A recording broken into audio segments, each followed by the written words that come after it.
SUVs तो पाकिस्तान में बहुत हैं, लेकिन इतनी पॉपुलर एसयूवी पाकिस्तान में आज तक नहीं आई। यह है जीडब्ल्यूएम टैंक 500 एचईवी 2026 मॉडल और पाकिस्तान में लोगों को इस गाड़ी का बहुत अरसे से वेट था क्योंकि ये गाड़ी एचईवी है। यस, ये हाइब्रिड है और साइज के लिहाज से गाड़ी लैंड क्रूजर 300 सीरीज जितनी है। प्राइस के लिहाज से ये फॉर्च्यूनर जितनी है और फीचर्स के लिहाज से रेंज रोवर जितनी इक्विप्ड है। इसमें पैनोरामिक रूफ आती है, ऑटो डिप्लॉयबल फुट स्टेप्स आते हैं, 20 इंच के रिम आते हैं एंड मच मोर।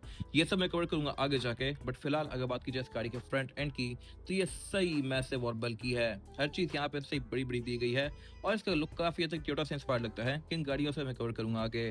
फिलहाल अगर बात की जाए इसकी हेडलाइट की, तो ये बाइजोनल प्रोजेक्शन लैंप के साथ है। इसमें डीआरएल ऊपर भी कंटिन्यू करती है, नीचे बम्पर में भी दी गई है और ये है पूरी ही एलईडी में। फिर इसके अलावा पार्किंग सेंसर्स के फ्रंट पे भी आते हैं, बैक पे भी आते हैं। ये एडैस के फीचर्स भी ऑफर करती है जैसे कि ऑटो ब्रेकिंग वगैरह, एडाप्टिव क्रूज कंट्रोल और इसके अलावा इसमें लेन की एक्सेस वगैरह भी आता है।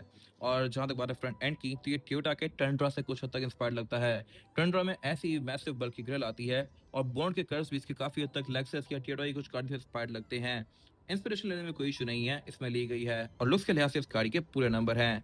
तो जहां तक बात है इस गाड़ी की साइड प्रोफाइल की, तो यहाँ पे सब कुछ आके स्मूथ और फ्लोई हो जाता है, जो कि इसकी लुक को मैसिव बनाने में काफी हद तक रोल प्ले करता है।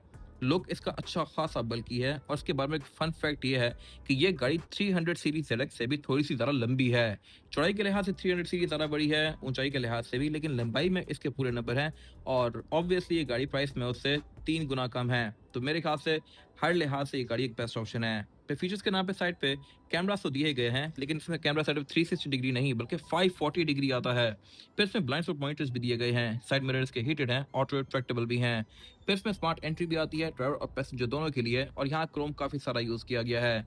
लेकिन अगर आप डोर्स के नीचे गौर करें तो साइड स्कर्ट्स यहाँ बिल्कुल मिनिमलिस्टिक सी रखी गई हैं और यहाँ साइड स्टेप्स भी नहीं आते। विंडोज में प्राइवेसी वाली आती हैं। फ्यूल डोर इसके बैक पे लेफ्ट पे भी दिया गया है, राइट पे कोई फ्यूल डोर नहीं है जहां से आप इसको चार्ज करेंगे ऑब्वियसली, क्योंकि ये PHEV नहीं है। और इसमें साइड स्टेप आपको नजर ही नहीं आ रहा है क्योंकि यहाँ पे साइड स्टेप नॉर्मल नहीं आते, ऑटो डिप्लॉयबल आते हैं। दरवाजा खोलने पे ये रेंज रोवर की तरह इस तरह से डिप्लॉय होंगे और बंद करने पे ये दोबारा बंद भी होते हैं। इनको आप अंदर से इनेबल और डिसेबल भी कर सकते हैं और ये काफी लग्जरियस फीचर है। फिर इसमें एक और चीज आपको थोड़ी फेमिलियर लगेगी, वो है बैक पे सिल्वर वाली फ्रिल। बैक पे क्वार्टर ग्लास का जो फ्रिल दी गई है ये काफी हद तक लैंड क्रूजर से इंस्पायर लगती है क्योंकि वो भी इसी तरह बैक पे आके थोड़ी थिक हो जाती है और साइडों से पतली होती है। फ्यूल डोर भी इसमें काफी स्लीक सा दिया गया है और इसके अलावा बाकी रेयर फेंडर भी इसमें काफी बल्कि आता है। पार्किंग सेंसर इसमें साइड से कंटिन्यू कर रहे हैं और रिम इसमें आता है 20 इंचेस का। टायर्स का है कॉन्टिनेंटल का और कॉन्टिनेंटल के टायर अच्छे खासे महंगे होते हैं, कहीं भी इस गाड़ी में चीप आउट नहीं किया गया। रिम इसके उसी तरह क्रोम में रखे गए हैं जैसे कि नई वाली 300 सीरीज में आते हैं।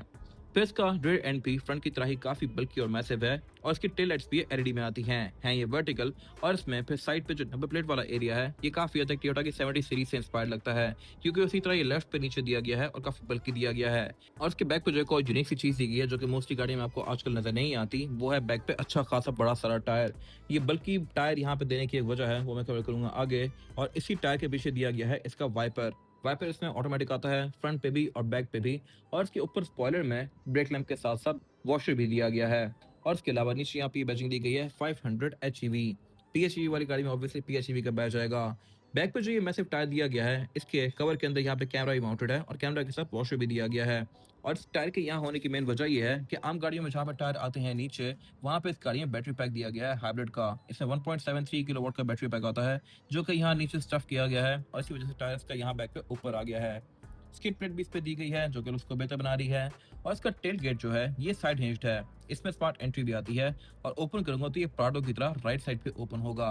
और इसकी जो थर्ड रो सीट्स हैं इनको आप फोल्ड अनफोल्ड इलेक्ट्रॉनिकली कर सकते हैं। ये है भी सिंकिंग वाली और सिंकिंग वाली सीट्स पिछली V8 में नहीं आ रही थी, ये 300 सीरीज से ऑनवर्ड्स आना शुरू हुई हैं। फॉर्च्यूनर में आज तक नहीं आ रही, जबकि इस गाड़ी ने ऑफर कर दी है और फॉर्च्यूनर के प्राइस पॉइंट पे तो यहाँ ये गाड़ी हर लिहाज से नंबर ले जाती है। लेफ्ट पे यहाँ पे इसके बटन दिए गए हैं, 4 से आप इनको रेस ऑल ओवर कर सकते हैं इलेक्ट्रॉनिकली इस तरह से। और यही बटन राइट साइड पे भी दिए गए हैं ताकि अगर राइट से कोई पैसेंजर एंटर हो रहा है तो वो भी इनको इलेक्ट्रॉनिकली रेस ऑल ओवर कर सके इनमें बैठने के लिए। फिर यहाँ भी अमेनिटीज पूरी हैं, रेयर पैसेंजर्स के यहाँ पर आउटलेट्स दिए गए हैं, कप होल्डर्स आते हैं, इन्फिनिटी के स्पीकर्स भी आते हैं और इवन एयरवेंट्स भी आते हैं। और यहाँ पे एक स्टोरेज कंपार्टमेंट दिया गया है जहाँ पे इसका ट्रंक सेपरेटर रख सकते हैं। फिर ट्रंक में इसके एक और स्टोरेज कंपार्टमेंट दिया गया है। ट्रंक इस गाड़ी का पूरा ही ब्लू है, इंटीरियर की तरह मैचिंग। और इसकी डिक्की में सॉफ्ट क्लोज भी आता है, ये अगेन मेरे ख्याल से एक बड़ी फिट चीज है जो कि मोस्टली गाड़ियों में नहीं होती। फिर इसका एंट्री का एक्सपीरियंस भी काफी जबरदस्त है। डोर खोलने पे ये गाड़ी फुट स्टेप डिप्लॉय करके आपको वेलकम करती है और उसके बाद वेलकम करता है आपको इसका लग्जरियस इंटीरियर। इंटीरियर में हर चीज टॉप नॉच है। काफी चीजें यहाँ पे रोल्स रॉयस से इंस्पायर्ड हैं। इस तरह के इसके डैशबोर्ड में जो वुड यूज किया गया है, ऐसी वुड आपको रोल्स रॉयस में देखने को मिलता है। रोल्स रॉयस इसको वुड वीनर कहता है और वुड वीनर के ऊपर रोल्स रॉयस में होती है द गैलरी, और वो गैलरी यहाँ पे कंटिन्यू की गई है। More on that letter. Dashboard का ऊपर वाला ट्रिम जो है ये पूरा ही ब्लू है और यहाँ पे इन्फिनिटी का काफी बड़ा सबवूफर दिया गया है। डैशबोर्ड में स्टिचिंग भी कंटिन्यू करती है जो कि लुक्स को लग्जरियस बना रही है। और फिर नीचे एक ये एरिया है जहाँ पे स्टार्स ग्लो करे हैं और इन स्टार्स को रोल्स रॉयस द गैलरी कहता है, वो यहाँ भी दी गई है और इसके आप कलर्स को भी स्विच कर सकते हैं। फिर इसकी एम्बिएंट लाइटिंग डैशबोर्ड में यहाँ पे ये नीचे भी दी गई है और इसके भी आप कलर्स को आरजीबी में स्विच कर सकते हैं। और बाकी पूरा इंटीरियर अलग अलग कलर टोन्स में है। इन कलर टोन्स को आप खुद कॉन्फ़िगर कर सकते हैं at the time of purchase. इसमें ऑल ब्लैक रूम भी आता है, ये बेज और ब्लू वाला भी आता है और कुछ और कलर्स भी ऑफर होते हैं। एक्सटीरियर में ऑप्शंस कम ही हैं। फिर सीट्स भी इसकी सेम कलर कॉम्बिनेशन फॉलो करती हैं, बेज और ब्लू का। और ये सीट्स हैं भी परफोरेटेड, इनमें 5 होल्स दिए गए हैं जहाँ से आप पे हवा थ्रो करती हैं। यस, इसकी चारों ही सीट्स कूल्ड हैं। ये चीज भी V8 में अब जाके आना शुरू हुई है, लाइक लैंड क्रूजर 300 सीरीज में V8 में नहीं थी। V8 में सिर्फ अगली सीट्स वेंटिलेटेड थी। ये सीट्स इलेक्ट्रॉनिकली एडजस्टेबल भी हैं, इनमें लंबार सपोर्ट भी है। और फिर डैशबोर्ड के सेंटर में आता है इसका 14.6 इंचेस का मैसिव मल्टीमीडिया डिस्प्ले। यहाँ से आप गाड़ी के मोस्टली फीचर्स को यूज कर सकते हैं और इसकी थीम्स को भी पर्सनलाइज कर सकते हैं। फिर यहाँ से आप इसके एम्बिएंट लाइटिंग के कलर्स को भी एडजस्ट कर सकते हैं और इसकी जोन्स भी अलग अलग डिफाइन कर सकते हैं। जैसा कि अगर मैं एम्बिएंट लाइटिंग में जाता हूँ तो इसके आप आरजीबी कलर्स तो एडजस्ट कर ही सकते हैं, लेकिन इसमें आप मल्टी कलर भी बना सकते हैं जैसा कि नई वाली मर्सिडीज में आ रहा होता है। लाइक इसमें कहीं पे कुछ कलर होगा और कहीं पे कोई और कलर होगा। ये चीज़ पहले आपको पुरानी मर्सिडीज में देखने को नहीं मिलती थी। यानी कि फीचर्स के लिहाज से ये गाड़ी हर लिहाज से टॉप नॉच है। फिर यहीं से आप इसके एडैस के फीचर्स को भी यूज कर सकते हैं और ड्राइव मोड्स को भी चेंज कर सकते हैं। ड्राइव मोड्स में आते हैं normal, snow, mud, sand, 4H और मल्टीपल। खैर, इसके अलावा ड्राइव मोड्स को चेंज करने के लिए प्रॉपर यहाँ नॉब दिया गया है। और उससे नीचे आती है इसकी ये क्लॉक। ये आपकी सी अटेंशन ग्रैब करेगी। ऐसी क्लॉक आपको लेक्सस में देखने को मिलती है और ये क्लॉक रात को ग्लो भी करती है। नीचे वाले कंपार्टमेंट में इसका वायरलेस चार्जर दिया गया है, उससे पीछे इसका गेयर सेलेक्टर दिया गया है जो कि किसी आपको फाइटर जेट की स्टिक से कम नहीं लगता। और ये है भी इलेक्ट्रॉनिक। इसका आप अनलॉक दबा के इसको गेयर्स में स्विच करेंगे और इसकी फंक्शनैलिटी जो है ये भी काफी हद तक BMW से इंस्पायर्ड लगती है, अनलॉक दबा के गेयर्स में शिफ्ट करने वाली। जैसे आप इसका रिवर्स लगाएंगे तो इसके 360 डिग्री या 540 डिग्री कैमरास ऑन हो जाएंगे और इसके साथ इसकी कूलिंग सीट्स के ऑप्शन भी दिए गए हैं। फिर इसके कैमरास को ऑन करने के लिए यहाँ पे फिजिकल बटन भी दिया गया है और साथ इसके ड्राइव मोड्स दिए गए हैं, डिफरेंशियल लॉकिंग वगैरह दिया गया है और इसकी पार्किंग ब्रेक दी गई है जो कि इलेक्ट्रॉनिक है। फिर इसके बैक पे दिया गया है इसका सेंटर कंसोल जो कि अगेन स्पेस के लिहाज से तो ठीक है ही, प्लस यहाँ पे कूलिंग का ऑप्शन भी दिया गया है। यहाँ एक वेंट है जिसको आप स्लाइड करके ओपन या क्लोज कर सकते हैं और फिर यहाँ पे गाड़ी एसी के बाद रोक रहेगी। फिर यहाँ का होल्डर्स भी दिए गए हैं और इसमें पैनोरामिक रूफ भी दी गई है जो कि इवन LX 600 में भी नहीं आती। तो यहाँ भी ये गाड़ी नंबर ले जाती है। लाइट्स भी इसकी लेक्सस की तरह टच से ही ऑन होती हैं और इसके अलावा इसमें सनग्लास होल्डर भी दिया गया है। फिर इसमें वेंटी मिरर भी ड्राइवर पैसेंजर दोनों के लिए आते हैं और इनमें लाइट्स भी दी गई हैं जो कि इलेक्ट्रॉनिकली ऑन और ऑफ होंगी। फिर इसमें स्टीयरिंग व्हील भी पूरा ही लेदर स्टेज्ड है भी ये मल्टीमीडिया वाला। यहीं से आप म्यूजिक अप डाउन कर सकते हैं और इसके अलावा ये पैडल शिफ्टर्स भी ऑफर करता है। और सिर्फ यही नहीं, ये स्टीयरिंग व्हील है भी इलेक्ट्रॉनिकली एडजस्टेबल। ये टिल्ट एंड टेलीस्कोप तो है ही, बट ये मेमोरी फंक्शन के साथ भी आता है। जब भी आप उसमें बैठ के दरवाजा बंद करेंगे तो ये आपके हिसाब से एडजस्ट करेगा। फिर इसमें वाइपर भी रेन सेंसिंग है, क्रूज भी एडाप्टिव है और इसमें हेडलाइट्स भी ऑटोमेटिक हैं। ये भी डे और नाइट को सेंस करके ऑटोमेटिकली ऑन और ऑफ होंगी। और मीटर भी इसका ये पूरा ही स्क्रीन है। यहाँ पे फ्यूल का डिस्प्ले एक ही आ रहा है, PHEV में 2 आते हैं और यहाँ भी बहुत सारी चीज़ें कॉन्फ़िगर कर सकते हैं। इसमें TPM वगैरह भी आता है।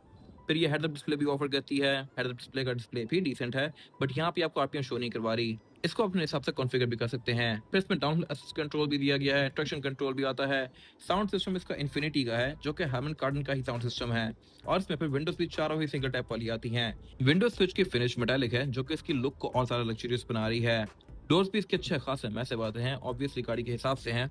और इनकी साइड पे वार्निंग लाइट्स भी दी गई हैं, बट असल चस्का है रेयर डोर्स का क्योंकि इनमें प्राइवेसी कर्टन्स भी आते हैं।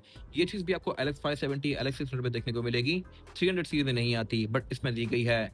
और रेयर सीट्स भी इसकी स्पेस के लिहाज से ठीक हैं। यहाँ पे 2 से 3 लोग कंफर्टेबली बैठ सकते हैं, लेकिन आप इनकी सीट्स को आगे पीछे स्लाइड भी कर सकते हैं ताकि थर्ड रो की स्पेस को ज्यादा बनाया जा सके। फिर इसमें सेकंड रो के लिए अलग से पूरा क्लाइमेट कंट्रोल दिया गया है। दोनों ही रेयर सीट्स इसकी कूल्ड भी आती हैं और अलग से यहाँ पे क्लाइमेट कंट्रोल की पूरी जोन दी गई है।